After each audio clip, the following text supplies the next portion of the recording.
I want to start this video off just to say thank you to every one of y'all that subscribed. I finally hit 1,000 subscribers. That means a lot to me. That's a big goal. And I just want to say thank you to everyone that subscribed and watched the videos. And I hope y'all continue to do so because I want to keep making them. And hopefully I progressively get better at making the video. Okay, so this video is going to be a little bit all over the place. I had a lot of problems with losing my, or either I guess it maybe never even recorded to start with, a lot of the footage from rebuilding this motor. So it's going to start out kind of halfway in the middle of taking the motor apart. So I suggest you watch the first video to see a little bit of that before continuing into this one. Since I lost a lot of footage from the original motor rebuild, it's going to be pretty short, but luckily or unluckily, I guess luckily for you guys, you get more content, I get more work, but it blew up within like 3 minutes of fixing it. The head gasket blew. It's not quite as big of a mess as it was to start with. You can't even really see it, but it blew coolant and oil out all over this whole back piece. Like, it was completely covered. It looked like somebody took 3 gallons of chocolate milk and just poured it all over the back of it. So what that means is you'll be getting a whole video completely dedicated to changing the head gasket on this Polaris RZR 800. It should be a pretty cool video. I'm gonna try and make it a pretty good step-by-step video for any of you guys that are trying to figure out how to replace your head gasket. It's a pretty simple concept. I've actually taken the head off before I pull the motor, so you can actually do all of that inside of this RZR. You don't have to take the motor out. I've actually already purchased the head gasket. It is on the way as of this afternoon. I bought a Polaris OEM head gasket. I didn't know if the Wiseco may have been the problem or if it could have been because this PCV kinked. It was like laid over like this, so it was blocked off, and I don't know if that over pressurized it and it had to go somewhere and it blew the head gasket. I'm thinking that was probably it, but I'm just gonna go back OEM just to be sure. So now everything is out of the motor that needs to come out. I don't remember the last time I filmed, but the stator is out now. All the lifters are out. They're all, this one, like I showed in the first video, is the worst, and then the other 3 have like a little bit of mushroom on the side that made them hard to get out.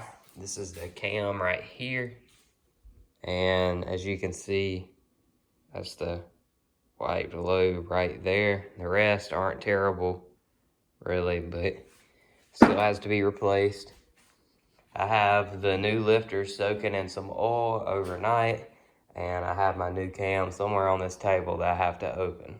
Whenever you put the cam in, you need to use some assembly lube. So I'm going to use this, coat the lobes and the whatever, I can't remember what it's called right now, these really good. And I'm going to coat all that and then the lifter area and slide it in. So I got the cam in. As you can see, it's down there with the assembly lube. I'm going to go ahead and pull the pistons off now so I can have plenty of room to get my hands in there and do the lifters. So I got one off, now on to the next one. Here's all the gears in the side. I had them properly timed and everything, but I had to move the rods down so I could get some more room up in there. All the cams and lifters are all in. I put a little bit of anti-seize on this to try and keep the flywheel from getting stuck again if I ever need to pull it off. I had a seal fall out of the side cover here, this little one right here, and I can't figure out where it's supposed to go, so that's not good. I also was able to get the new one of these pulleys since mine was cracked on this here section right there. I got a new used one, so that'll be going on when the engine goes back in. After much work, the cylinder is now on with the pistons. These wrist pin retainers were the absolute worst to get on I've ever seen, and the O-rings, the way the ring alignment was, or ring gap or whatever, was on the open spot of the cylinder, which was causing all kinds of issues with me trying to get the cylinder on, but it's finally there now, so hopefully it should be good.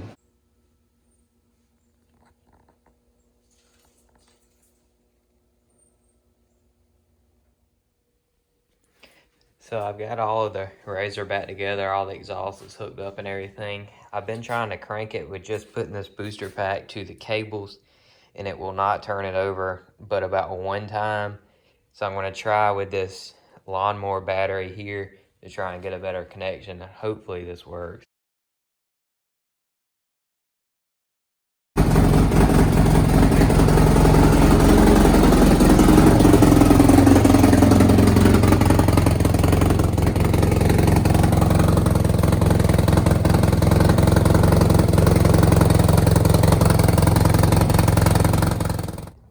So I was riding the RZR, and for some reason it decided it was gonna, I guess, blow a head gasket.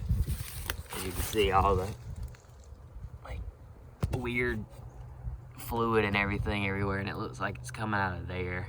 So I guess tear down number 2. I've also ordered a rear axle to replace this one right here that's completely blown, and I have 2 brand new sets of rear axle bearings. So I'm going to be replacing all that in another video coming soon, hopefully. But if that sounds interesting to you, be sure to subscribe if you haven't already so you don't miss that video. I'm going to try really hard to make it a good video and pretty informative. But I apologize if this video seems kind of all over the place. I've lost a bunch of footage for this. I don't know where it went. And I wasn't really planning on it blowing up again. And I was going to make a big, long riding section of this video showing you how it performed and everything. And obviously that can't happen now that it's blown up. So this video wasn't that great, but the next one I promise you will be better. Thanks for watching.